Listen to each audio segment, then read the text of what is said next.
Welcome to our Vault Shorts. These are shorter episodes highlighting programs and resources here in our Billings community.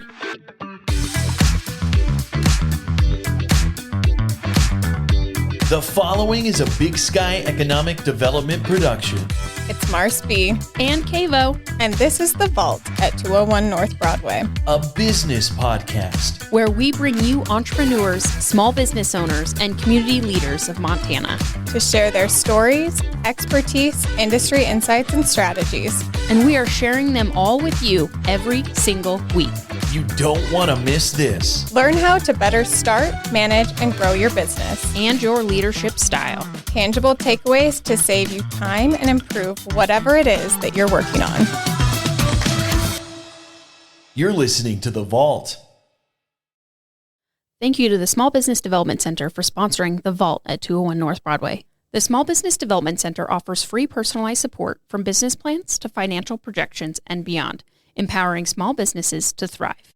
Reach out to us at bigsky.economicdevelopment.org. Today, joining us on The Vault for a short episode is Wade. We dived into Wade's story on episode 24, Creative Sparks, College Podcast to Entrepreneurs. So be sure to check that out if you haven't. But today we're here to talk about podcasting. As many of you know, Wade edits our podcast episodes to make them sound amazing and piece together things in case we have edits. So he's a great podcaster himself, and we really just wanted to have a conversation with him today about tips and tricks for podcasting. So, Wade, welcome. Hi. Thank you. Glad to be back on this side of the microphone. Yeah. You're the second time. You're the only person to be on twice now. Yep. So you are officially our regular. Wow. That's a big deal. We need like a pin for you or something. Pin. Like a vault pin? Ooh, that'd be cool. Cute. I'd really like to do decks of cards. That'd be cool. Yeah. I thought that would be super cool. I was looking at those today for us, actually. Oh, look at that. Sure. Get some merch going. Exactly. But today, so we thought we would talk through two different scenarios with you. So one is for the listener that's listening in right now that wants to start a podcast but isn't sure where to start. And then the other is for the current podcasters that want to elevate their podcast. So let's dive into the listener that wants to start their podcast first. So like they want to start a podcast, don't know where to start. What are the things that you would recommend that they do first before even starting? Yeah. So if you're thinking about starting a podcast, I think the biggest first guiding principle would just be have a theme. And so, you guys, of course, have small business development as your guiding theme. And, it can be fairly wide, but just having somewhere to start topic-wise and a topic that you maybe know a lot about or enjoy talking about, that'd be a great place to start. So a theme, so let's say they pick a theme. They're like, I'm going to do a podcast on X. But with that theme, would you say that it has to be one that has longevity to it? Sure. In a way that it can't just, you talk so much about like water and then you're done talking about water, for example?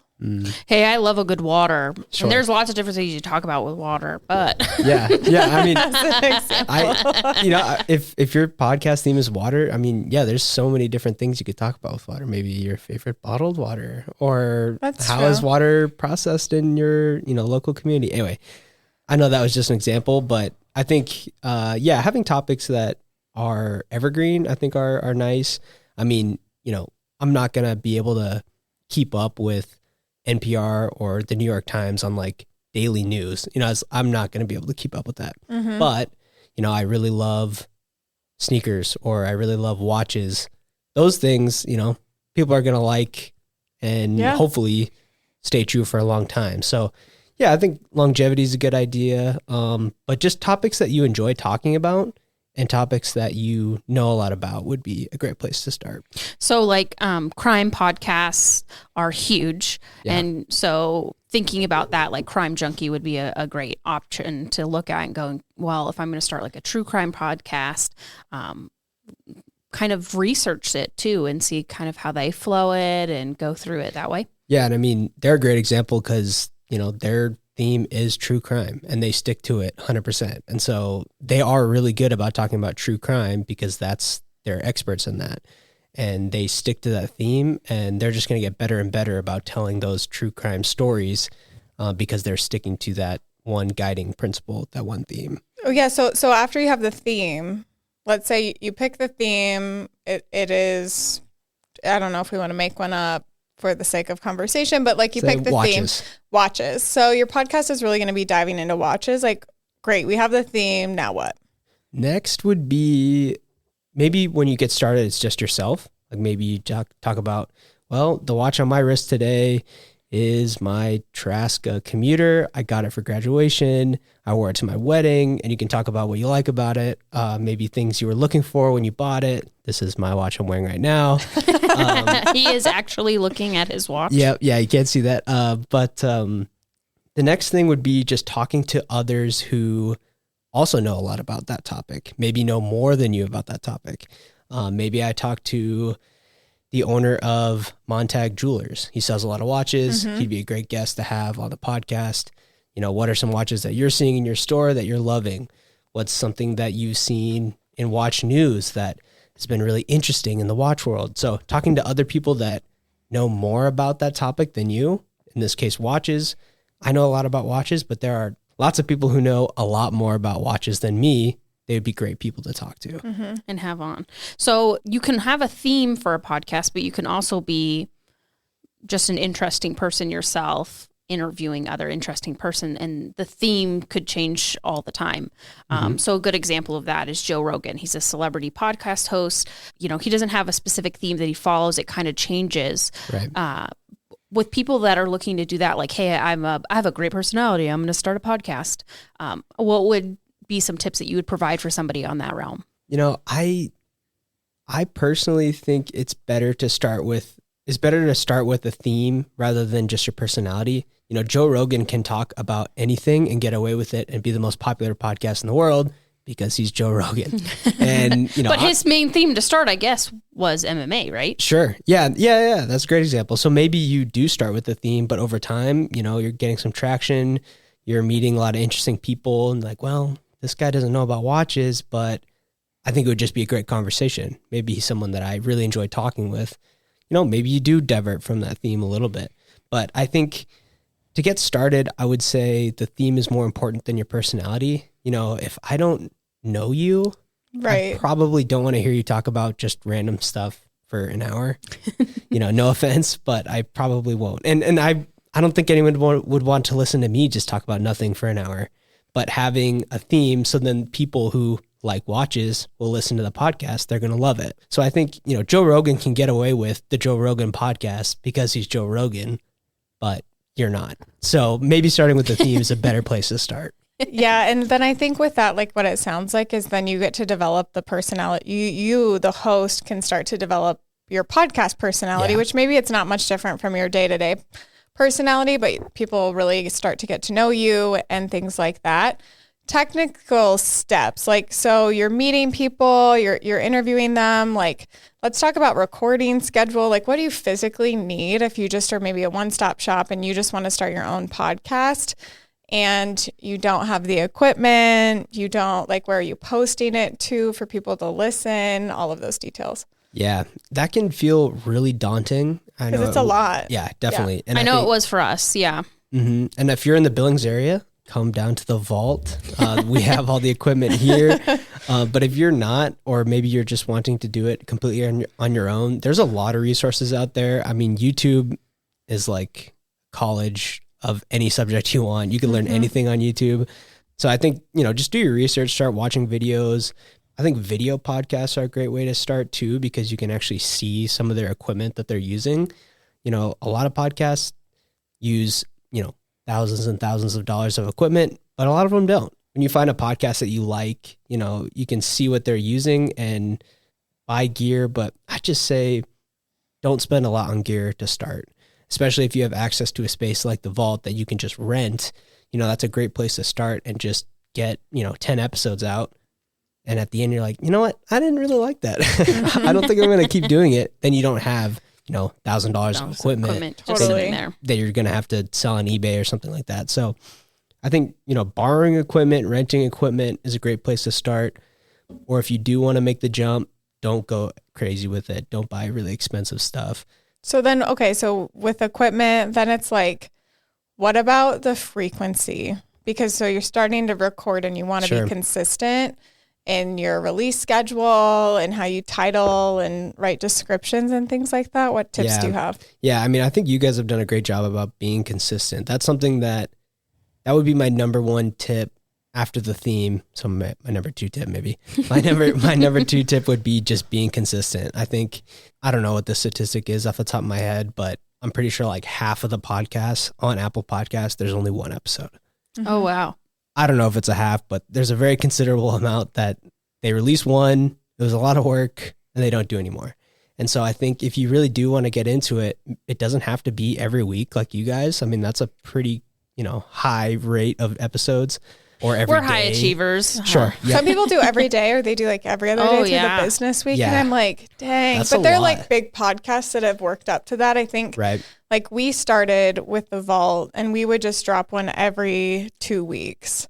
And now we are to the frequency of every week. But it's not sunshine and rainbows. It doesn't start there. Yeah, absolutely. It's not the easiest thing all the time. Yeah. And I mean, I think a good goal would, make a goal that works for you. I mean, if you're wanting to start a podcast, like, I'm going to do one every single day. It's like, well, you might do that for a week and then be completely burnt out and then never do it again. Absolutely. Or you're just like, well, gosh, I don't have time to create all this content because on top of that, it's also doing some research about everything that you're putting out there. And you do want to be consistent with whatever it is. So if it is just like you're dropping an episode once a month, that it's the same day time once a month so that your listeners that you want to build up so that you can just be the personality, not just the theme topic. People can get to know you rather than them like, we never know when it's dropping or it's like a surprise. Yeah, I think, that's a great point. Like having it's like the first Monday of the month, I'm dropping it. One a month, I think that'd be an awesome place to start. And then maybe as you get better every other week, but also doesn't have to be. I mean, revisionist history with Malcolm Gladwell, he, takes a break for like 6 months in between seasons. And, I'm waiting for the next season. But, if you need to take a break, that's okay. Don't kill yourself with it, but then be consistent when you are posting. So at the same time, every month, make a goal that's realistic so you stick to it. And then I would say just stick to it for a little while. Don't be done after one episode if you really want to do it. Let's break the statistic. Yeah, right. Exactly. Wow. I didn't even know that. Maybe get 5, get 5 episodes, get 10 episodes. You may not be good at it from the very start. You probably won't be. And so then if you give up right away, you're never going to achieve what you might. So I think having a deadline, giving yourself a goal, you're going to get better over time. And we definitely feel that. I mean, when we go back and listen to episodes of us in the earlier days, we're like, whoo, man, we've gotten so much better. Yep. But I think it's like too with that, like taking the leap if you really want to do it, to do it, because you don't know until you try it, and you're not going to get better unless, like we just talked about on our last episode, like if you're practicing and doing it more and more, you're going to get better. Right. Yeah. So Wade, where do you suggest people? So it's like people want to listen, and you can listen now literally anywhere: Google, Spotify, Apple Music, Amazon, YouTube. What platforms, if someone's just starting out by themselves, could they connect with to post their podcast so it's live? Yeah. There's so many different places. I think don't let how daunting it is, overwhelming, don't let that stop you. Maybe just stick to one. YouTube is free. It's completely free to post on YouTube. It's free to post on SoundCloud. Maybe you just start with those and get the hang of it. And then and maybe no one listens to it, but maybe that's a good thing. You're like, all right, I got the couple bad ones out of the way. I had, my mom listened to it. That's it. That's okay. And then maybe grandma was all my comments. Right. Yeah. Exactly. Biggest fan, top fan. Yep. So maybe you just post there at first because it's free. I actually don't know off the top of my head if like Apple Podcasts or Spotify, are those free to post on? Yeah, we don't pay to post on them, but we pay Buzzsprout to be our hosting platform. And so that was really helpful for us. It's a very minimal cost every month. We can edit our like description and episode details right from there.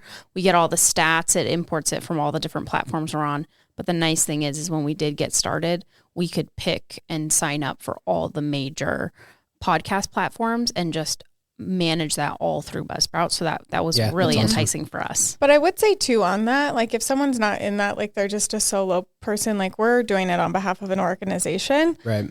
But if you're like, I don't have the money right now that I want to put to do Buzzsprout yet, maybe you do, like you said, the first couple episodes on free platforms. And then once you get going on social media, be like, hey, now I'm available on Spotify and Apple Music. So then you can use those brand names and really great quality brands to help elevate your podcast. If it is free to post on Spotify and Apple Podcasts, you do those, but don't worry about the 10 other ones that there are. Right. Just post on those two. I'm guessing that's where most people listen, YouTube, Spotify, and Apple. Yeah, I'd say so. So maybe I also have us on iHeartRadio, but I don't know how much we actually get from there too. So I would say our top 3 would be actually for our podcast, Apple Podcast, Spotify, and our Buzzsprout link. Okay, cool. So maybe you just start with Spotify and Apple Podcasts.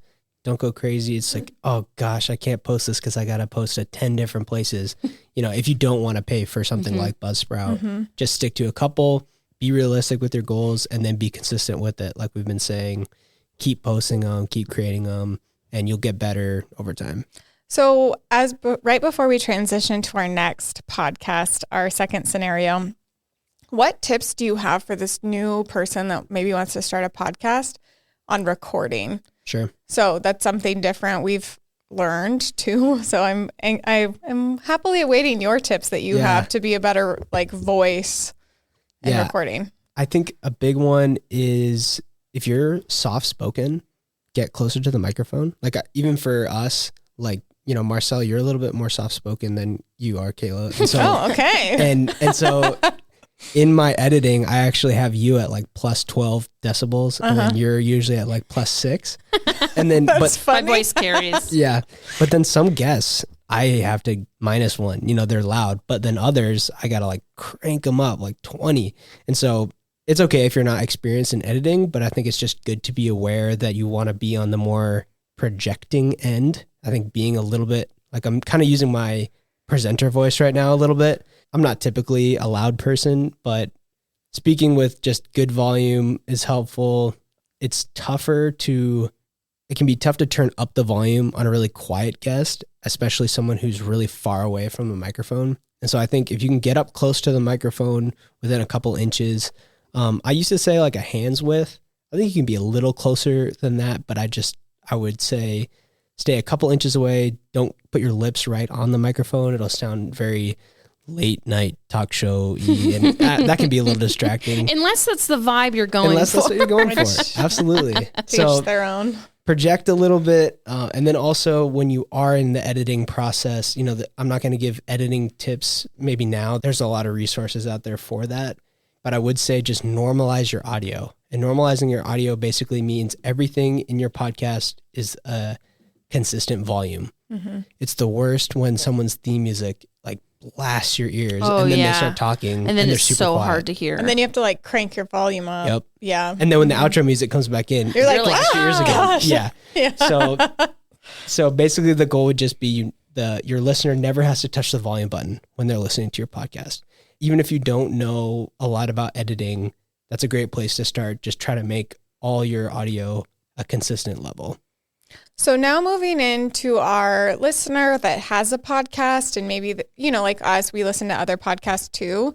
What are some tips that you have for them to elevate their current podcast? And we feel really spoiled because you actually edit our podcast. So you give us tips after every episode. And so that's really helpful for us in our growth. So now we're like, let's share the wealth. Yeah. I think a big one would just be do your research. I would tell a beginner podcaster the same thing, but I think as you're trying to elevate your game podcast wise, and something you guys have been really good at is just having questions prepared and knowing about your guests beforehand. Even if you're getting good at podcasting, you're comfortable in front of the microphone, you can conversations flowing. You can't always rely on that to have a good podcast. And so I think having a lot of research beforehand, knowing who the guest is, having questions ready to go that's related to the topics you want to cover. That might be review for someone who's done podcasting before, but I think you can always step up your game and preparation. for the podcast episode. I really like that. I think that's super valuable information. We use a platform called Milano is what we call it, but it helps us really outline our episodes so that we can flow nicely, because we want to be conscious of people. So we interview guests, obviously, you know that, you edit it, but people, we want to make sure that we're timely, and this really helps us by outlining questions, pull out the stories and things that we want to pull out from that guest. Yeah. The other thing I would say, because I don't know if you're going to plug it for yourself, so I will. I think once you're there and you have a podcast and you're doing it, if you're in an organization, or maybe like the podcast is one of the many things that you do, like it is for Kayla and I, it is so worth having like a Wade with Lamplighter Creative edit our podcast episodes, because we would not be consistent in dropping these episodes. We have number 40 coming out tomorrow. And by the time you listen to this, it'll be probably in the 50s.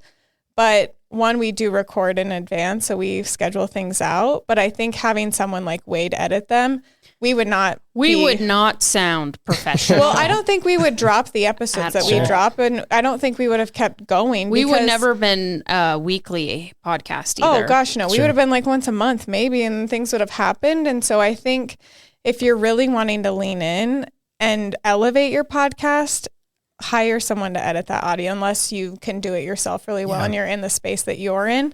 But for us, it's it's just like an absolutely no, we couldn't do it. I mean, that's like anything. It's like, I could probably teach myself how to, plumb a new bathroom in my house.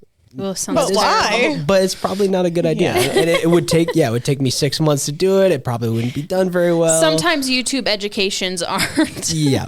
They're helpful for so far. Yeah, but you might not want to do that. And so if you are able to hire it out, that's going to make it better. And I thank you for all your nice words about my work. But, if I got to the point that I didn't have time to do other aspects of my work, I would hire it out.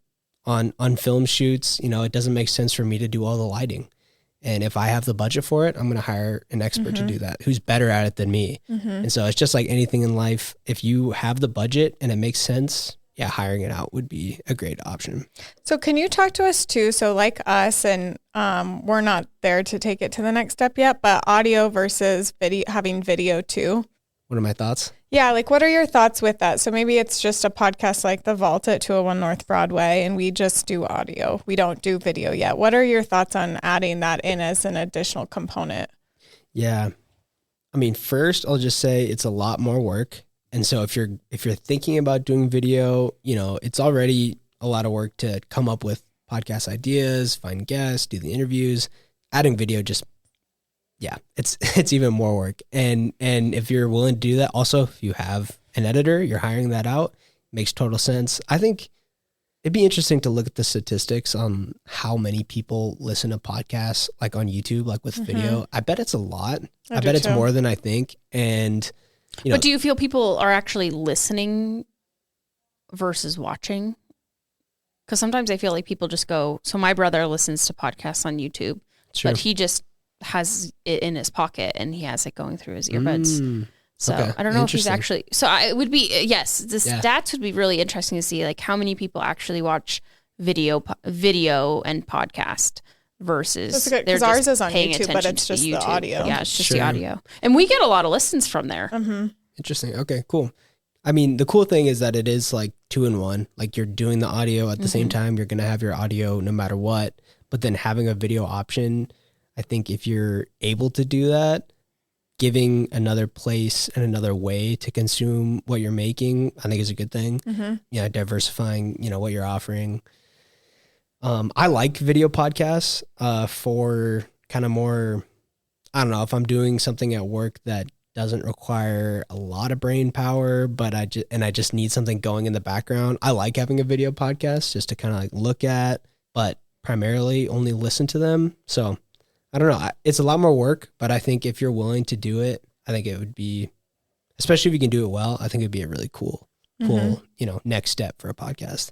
Yeah, I think so too. So thank you for that. And I think it is more work, but if maybe you're doing sponsorships with your podcast and you're getting in more budget, hiring that out. And so it's not falling back to you as the podcast host, because I think something that I think about is like our best use of time is like, if you're a podcaster, like it is podcasting and recording the episodes. And so as you get bigger and you can do more and maybe you do have sponsors coming in that help offset the cost of it, that investing that back into the podcast in ways of video, audio, editing, all of those things. Is there going to be a video vault podcast? Connie? Maybe someday. I don't think we're there yet. It's on our dream board. Sure.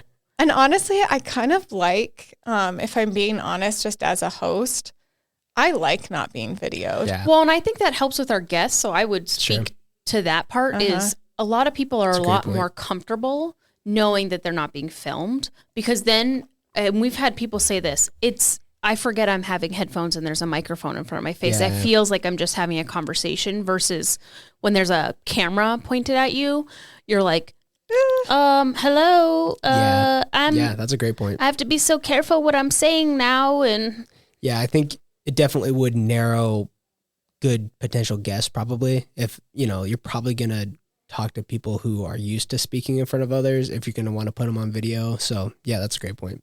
Do you have other thoughts on, someone that's maybe been podcasting for a year or two that really just wants to elevate, like other things that you do or that you've seen done that maybe would be helpful to them? To help increase listeners or tips and stuff like that. Yeah, I think... not to put you on the spot. No, that's great.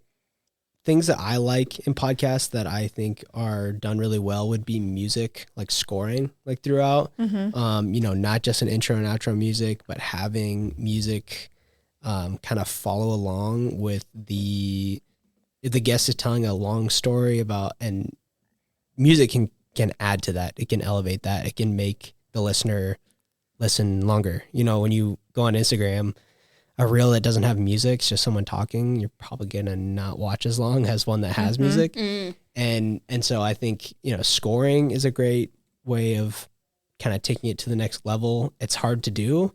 It's not an easy task, and maybe you would need to hire that out, but yeah. I'll just sing when Marcel talks. Love it. Yep.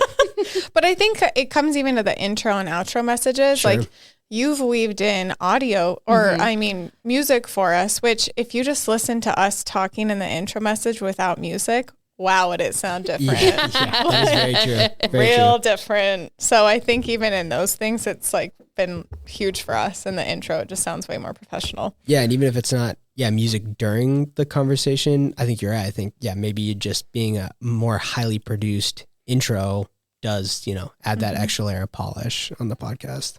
And it kind of pulls in that personality too that the podcast is trying to convey. Like we have disco. A fun thing with disco. Pantsuits. They're really colorful. Those are our power suits. They are. Yeah. Heck yeah. I know we need to break them out for something again. Go follow the Vault on Instagram. I think you guys are doing awesome stuff on the Instagram. So I think if anyone listening is not following you on Instagram, Thank you. Do it and follow. That's all kudos to Marcel. She does an amazing job at our marketing. That's awesome. Can you talk a little bit about that? So tips for marketing the podcast too. And it's like thinking of people, like some people have full production teams for their podcast. Joe Rogan, I'm assuming, has a full production team. We all dream that we could have that, be that famous and popular. But the reality is there's a lot of great podcasts that are produced locally by like a 3-person team that we're looking at right now. So what are it is on our dream board, but we're not there yet. marketing tips that you have for marketing episodes? Yeah, $500,000 budget, $1 million budget. That would be super ideal. We would just hire you full time at that point, Wade. Oh, jeez. We could hire someone a lot better than me for that. We're attached, though. Sure. Yeah. You're stuck with us. Yeah, that's a great question. Maybe you, Marcel, you would answer that better than I would. What have you found that has been like actually working with promoting the podcast? So we've really leaned into Instagram as where we're not on TikTok. LinkedIn is a big one, I think, because we're a business podcast. But I think for everyone, that's not going to be the same case. But consistency, I think the more consistent in posting, I am, the better engagement we get on each post. I think inviting certain people as co-hosts, if they'll accept, like our Chancellor Hickswa. Yeah. I invited her as a co-host on Instagram of a reel, and it got way more views and stuff. But I think even things that I see on your page that you do, like when you're in here recording things, and we don't do that because, again, we don't record. That is the benefit of video. Sure. Is then you have clips. You have the text coming over so you can read it if you're like in a place where maybe you don't want your volume up, but you're like scrolling through social media because you don't want to be at the thing you're at. Sure. That you can then, I'm just saying, No, like, do you know what I mean? It happens. Definitely. Or like you're in the airport, you don't have your headphones in, but you want to hear it or watch the text come over. So I think that's a really good way too. We've do like short video clips that get decent engagement of just people seeing the guest and pulling photos from things that they talked about in the episode as much as we can. So getting our guests to send us things. So helpful. Yeah. I think having excerpts or like sneak peeks is a great way. You know, I seeing a picture of, what's the zoo guy? Jeff, the nature guy. Jeff, he made me hold a snake and a tarantula on the same year. Yep. It's traumatic. That's Jeff for you. So I think, like seeing Jeff and like, oh my gosh, that guy, he's like standing next to, the tarantula or whatever. If you see Jeff on Instagram, like, yeah, maybe I should listen to that episode. Having guests that other people know is also a great way. Like, I think, huge. I bet like Hannison Holmes or hers was great. Yeah. Or even Maddie Nicole Photo. Like I'm sure having guests that already have a lot of engagement, I think is probably a great way. Huge. Maddie has our most downloads out of any episode. Was she the second episode? She was our first. Because we did a Meet the Host. We did the Meet the Host, so she was our second episode. Back in the day, season 1. I know, when we were still very green. 50 episodes ago. Yeah. Yeah, so I think collaborating with people that you love what they're doing and then having them be part of what you're creating, that's another great way to increase reach. I really like that. That's great advice. Are there any other things that you would do for either of our scenarios, whether that is our current podcaster or our listener that wants to get into podcasting? Any last tips that you have or things you've learned as you've podcasted?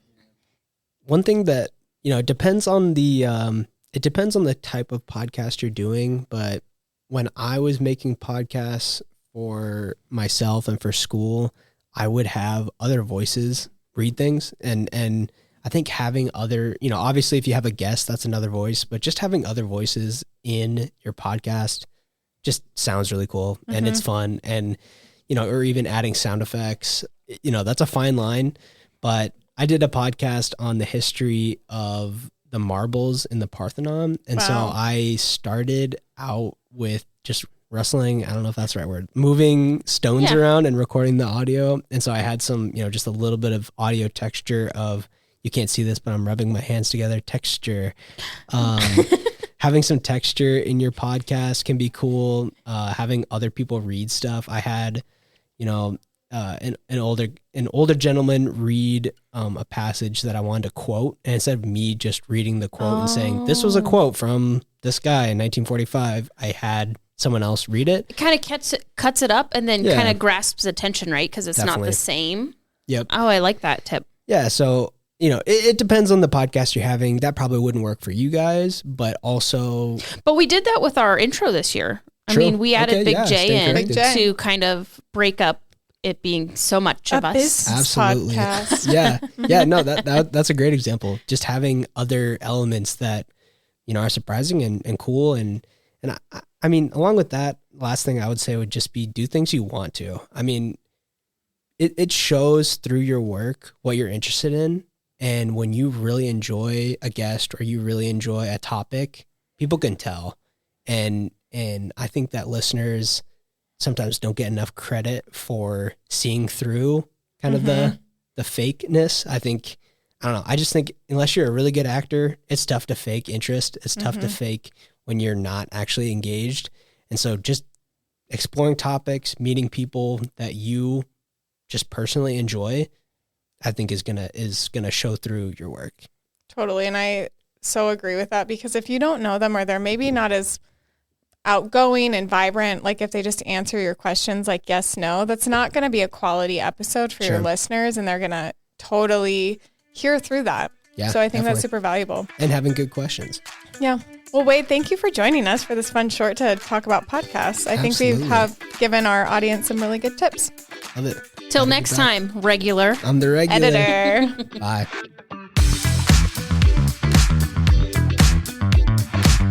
We hope you enjoyed this episode. Make sure you are subscribed to The Vault at 201 North Broadway, wherever you podcast, including YouTube. Connect with us on Facebook at The Vault at 201 North Broadway and Instagram at TheVault_201. Don't forget to visit us at thevault@201.com and subscribe to our newsletter. We will see you next time. Bye.